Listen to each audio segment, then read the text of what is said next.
He was the doctor who walked into a revolution and never backed out. He was a young medical student riding a rusted motorcycle across South America and returning not with souvenirs, but with fire in his soul. What he saw on that journey didn't just change him, it changed the history of nations. Today's tale is that of a man who became a symbol, a soldier, and a legend. Ernesto Che Guevara.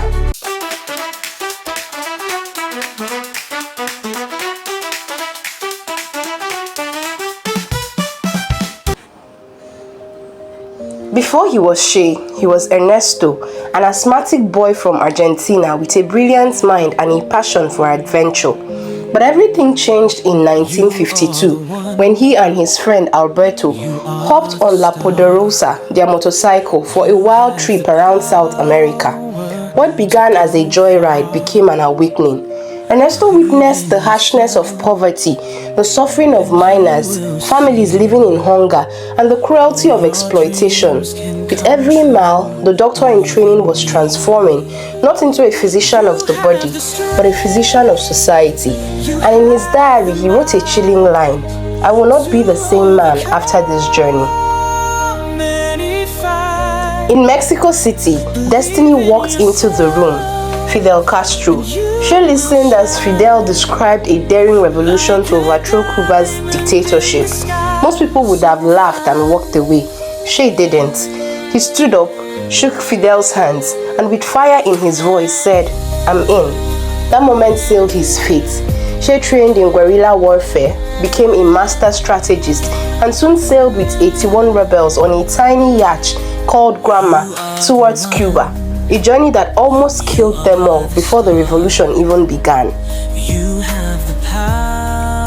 Deep in the Cuban mountains, Che earned a reputation and fear. He was strict, relentless, and absolutely committed to the cause. He became the rebels' medic, teacher, and military commander all at once. By 1958, he led a crucial battle, the capture of Santa Clara, which shattered the Cuban army and forced dictator Batista to flee. On January 1st, 1959, Cuba was free. Che Guevara, the doctor, had become Che Guevara, the revolutionary icon. After victory, Che served as the top figure in Cuba's new government. He pushed for literacy, land reform, and medical care for the poor.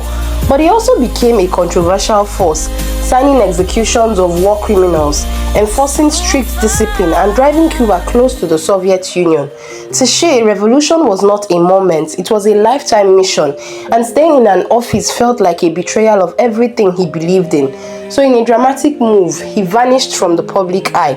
He left behind a letter saying he was going to spread revolution elsewhere. From the Congo to Bolivia, Che tried to ignite new fires of revolution, but Bolivia was different. The support wasn't there. The terrain was unforgiving. The CIA and Bolivian military were watching every move of his. His group grew weaker, hungrier, sicker. Still, Che refused to quit. Until October 8, 1967, when Bolivian troops cornered him in a remote ravine. His rifle jammed, he was captured. And the next day, Che Guevara, at 39 years old, was executed in a small schoolhouse. His last words: "Shoot, coward, you're only going to kill a man." In death, Che Guevara became larger than life. To some, he's a champion of the oppressed. To others, a ruthless ideologue. But to history, he is unforgettable. A man who believed ideas were worth dying for, and who carried those ideas across continents. Today, his face lives on posters, murals, shirts, and memories. The doctor turned revolutionary who tried to heal the world with fire. If you enjoyed this gripping journey through the life of Che Guevara, click on the like button, subscribe, and share as well.